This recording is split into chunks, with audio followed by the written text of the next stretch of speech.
certain genres of games. So this one's called Dungeon Munchies, which is Metroidvania-ish, RPG-ish, pixel graphics, action, adventure, RPG stuff.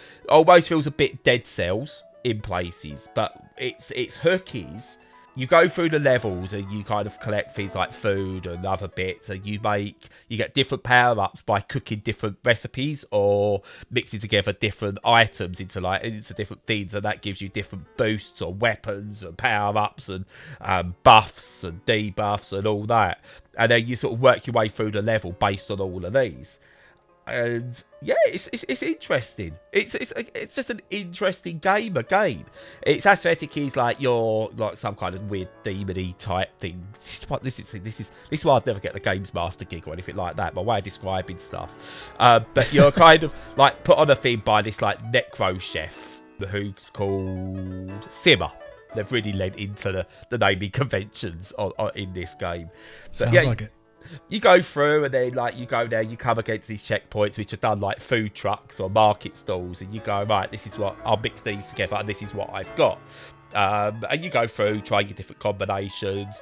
You're killing random enemies as you go, and then there's big bosses and mid bosses and all the usual trappings that you get in a Dead Cells, a Hollow Knight, Metroid, Castlevania, all those sort of things.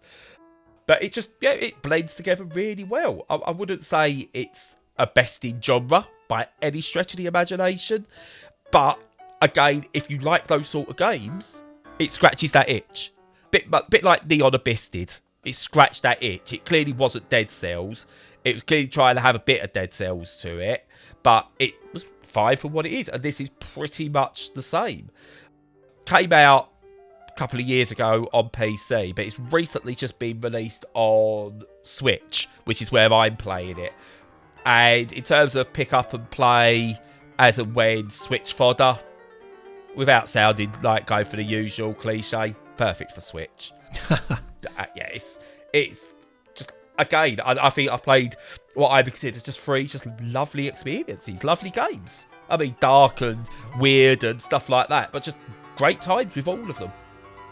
Sweet. Yeah, no, it's nice when they get on a roll like that. Yeah.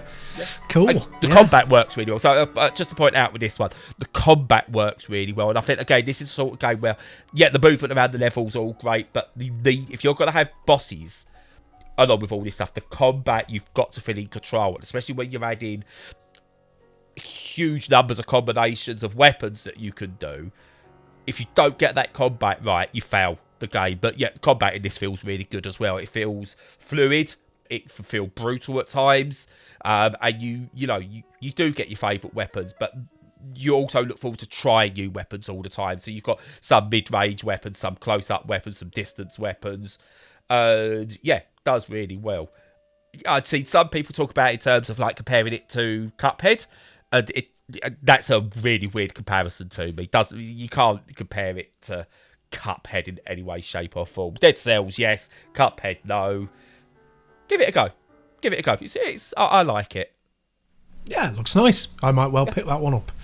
Add it to the list. Or speak to Uncle Phil's if we can get it on Game Pass.